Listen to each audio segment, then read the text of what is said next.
In this video, I'll be highlighting a case with a client whose dogs had a history of fighting and the exact steps I took to meet and exceed the client's goals. I'll walk you through the steps I mentioned in the second video in this series, which detailed the most efficient and effective path in an aggression case, as well as the technique I highlighted in the third video in this series. If you haven't watched them already, I highly recommend checking those out as they explain much about what I'm going to show you in this video. So here's a case that will show you the roadmap that you can encourage successful outcomes in your aggression cases. So this is the case of Pedro and Stegs. Pedro is a terrier mix, about 4 years old, and Stegs is a Staffy mix. She's about 12 years old, and there's a history of the two dogs fighting since about May of 2018.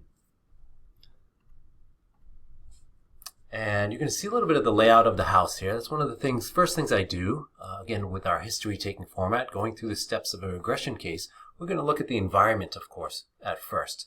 And this particular client happened to live in Australia, so we did everything online. And so she's showing me a little video of the layout of her backyard where some of the initial training setups occurred.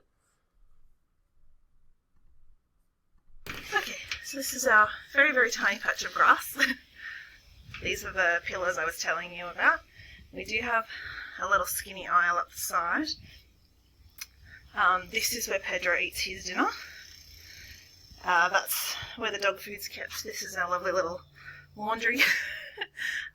There's the pool area that I will use for training sometimes with one dog either side of the fence. And down here is the carport where Stegs eats her dinner of an afternoon as well. So as you can see, just like in an in-person aggression case, the first thing we want to do is get information about the environment and then the history of the dogs, as well as medical information. So here's some background information on Stegs. She has some arthritis issues, some seasonal skin allergies. She's on a couple of different medications for the arthritis and the seasonal allergies. And here is some background information on Pedro. He's got some skin allergies as well, some GI issues that kind of flare up sometimes when he's stressed, some generalized anxiety, so some anxiety towards different sounds and windy days and things like that. And he's on a few different meds at the moment. So he's on fluoxetine, clonidine for situational use, and a couple other meds to address the skin issues. So next thing we do in our cases, of course, is get into the behavior history. So after getting some information about the environment and medical history, and of course general information about the dogs, we get into the behavior history. And with two dogs that have a history of fighting in the home, of course we're going to want to get information about those conflicts.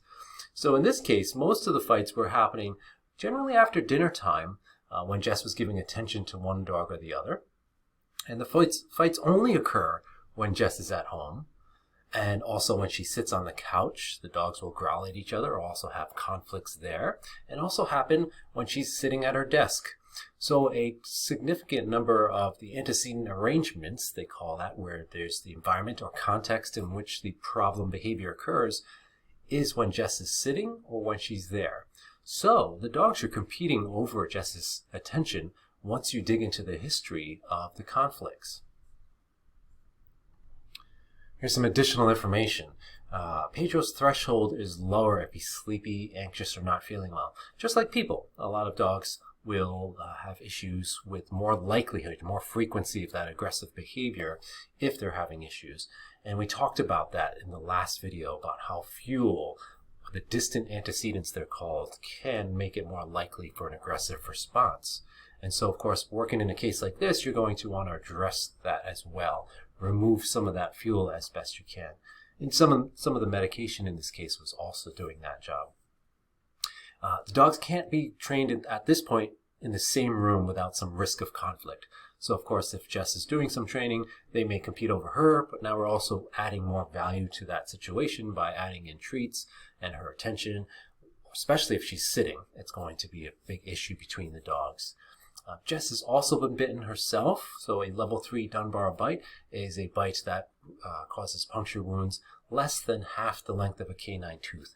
So we discuss much more in the course about the levels of bites, but it's enough of a bite to hurt and to cause injury to somebody. It also, of course, impacts a client's emotional response and how they feel about their dogs.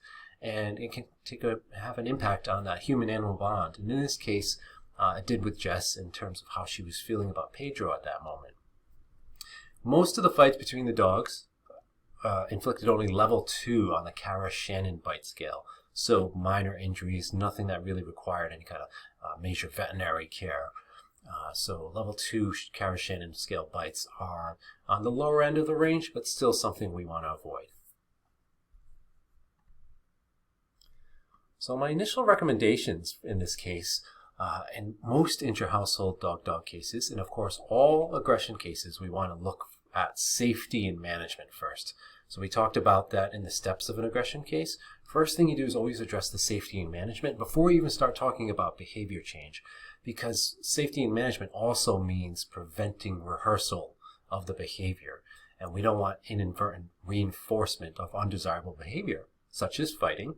And so we want to incorporate the management. You'll see some of the management that's in place during the training scenarios here. So things like exercise pens that are spread out across the room, or baby gates, things to separate the dogs during those contexts in which the dogs have fights in. Some dogs only have a very narrow range of contexts in which they have conflicts. And so you may not need to have as much management in those cases. For instance, some dogs never have any conflicts on the walks, and the dogs can be perfectly fine in that context. So you wouldn't need the same level of safety and management as you would while the clients are eating dinner or other potential areas where there's a high risk of conflict in that particular case. With all intra-household cases, I also talk about how to break up a dog fight. That is something we would also learn in the master course, where you would safely break up a dog fight. You would learn how those techniques and tools to do that safely. With intra-household dog-dog aggression cases, it's really important to teach clients that because of the risk of injury to them and the significant impact it can have on that human-animal bond that I was just talking about. So if Jess feels more equipped or safer in breaking up a potential fight, should one happen, and of course we don't want any to happen. If we have good safety and management, they shouldn't happen, but they can happen from time to time, so we want the client to be safe when doing that. Then I will also introduce what's called stationing behaviors. Stationing simply means you're asking the dog to go to a certain location, usually a visual location at first, like a raised dog bed or a mat on the floor, but eventually you're fading that stationing away because that's going to be the desirable replacement behavior. So we talked about differential reinforcement in the last video, and what that is we're reinforcing something other than the problem behavior. So stationing can be one of them. If the dogs are near a resource or near Jess and they learn to station, that can be a desirable replacement behavior. So do this instead of fighting. And then we also incorporate marking and reinforcing the dogs for noticing the other dog approaching, as we saw in the video with Jess, Stegs, and Pedro. So here's some of the initial training that's happening in this case. This is just demonstrating how stationing can be started. You can see that there's other safety layers in place in this video that we're going to use in future applications for training to keep the dogs from actually getting to each other. So when you're incorporating the safety and management, again, the first thing you always start with, that'll start to carry over into the training. And so a tether or a back tie like this will just simply prevent the dogs from actually physically getting to each other should there be any hiccups in the training or the dogs try to go for each other. Especially if there's only one handler. It makes it much easier for one handler to work with two dogs in the home. So let's watch Jess do a little stationing training here.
Good job, buddy.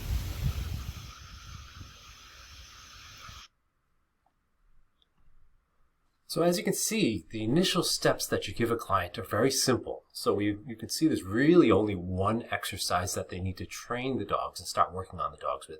And in this case, we were teaching both dogs to station. So a very simple exercise. And of course, the safety and management, keeping the dogs separated in the context in which there's a potential conflict, because we've identified those conflicts or the context in which they have conflicts based on the behavior history. And then with that safety and management, you give the initial training, and then, of course, the safety aspect of breaking up a dogfight. And that's really it for the first session in this case. Subsequent sessions, we're going to add in additional steps.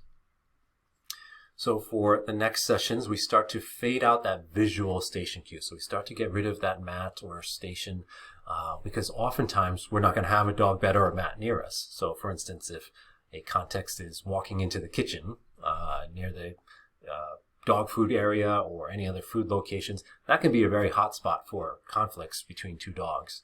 And so if they learn an alternative behavior there where they station near the owner, in that context when there's no visual cues, that's important because you're not always going to have that visual station. Something else I incorporate is called the 4 hours of separation rule. So when you're stationing the dogs, let's say you're getting home from work and paying attention to the dogs, or you're about to give the dogs treats, or you're about to pet the dogs when you're sitting on the couch. There should always be 4 hours between the dogs, meaning if you're the center of the clock, they should be spread out by about 4 hours, so 10 and 2 or 9 and 3. Because the problem is, if you have two dogs that are right next to each other, even as much as you do the training and teaching them the differential reinforcement we're going to see in just a moment, there's a risk of one just turning towards the other, and they're very close, and that can sometimes spill over into a conflict. So differential reinforcement, we saw that in the last video as well, but you'll see how that starts to apply and how we start to actually build further on that. That one simple exercise of teaching the dogs what to do instead of fighting, in this particular case, we start to layer that in and start to generalize that in many different contexts. And with most aggression cases, we're starting things at a distance. So we've got the dogs stationed far apart at first and gradually decrease the distance over time and generalize it in a number of contexts. So here's Jess working with Stegs out in the backyard, starting to fade the visual station.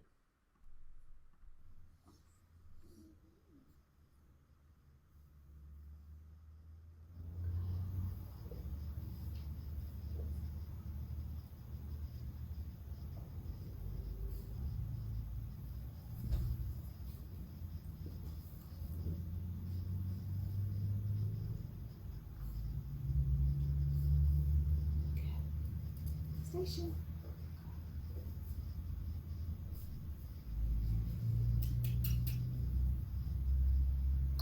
Excellent girl.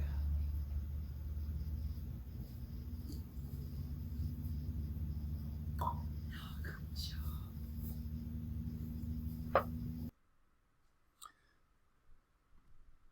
So as you can see, one of the goals is when a resource is around or a resource is presented in that context, the dog learns to go to a certain location without even being verbally cued. So you can see that Stegs is learning to just go to that same spot in that context. And that's what we want to see really generalize in a variety of locations. So you've seen this video already as part of this series, but I'm going to recap what's going on here because you can see as we move through the steps in the case, from the history taking to the initial safety and management to the behavior change strategies. Here's the part where you're going to see some of this again, the initial stages of differential reinforcement. Really teaching Pedro that when Stegs approaches, just stay put, stay stationed. And we've got the classical conditioning coming along for the ride. Stegs approaching means good things are about to happen.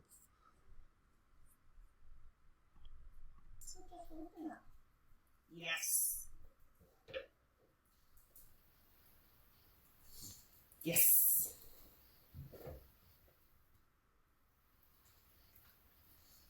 Yes.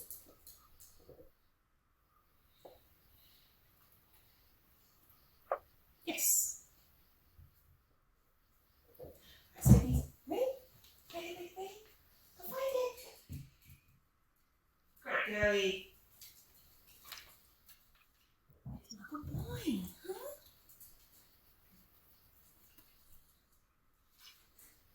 You're a good boy. Yes. Yes.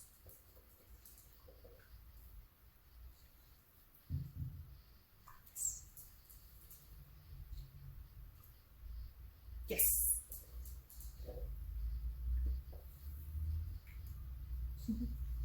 Yes. Good girlie.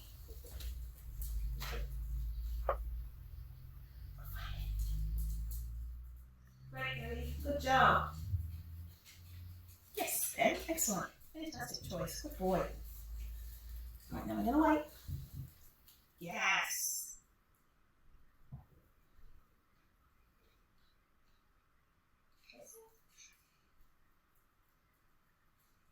Should we wait?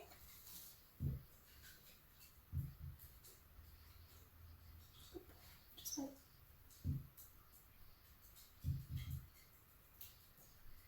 Yes.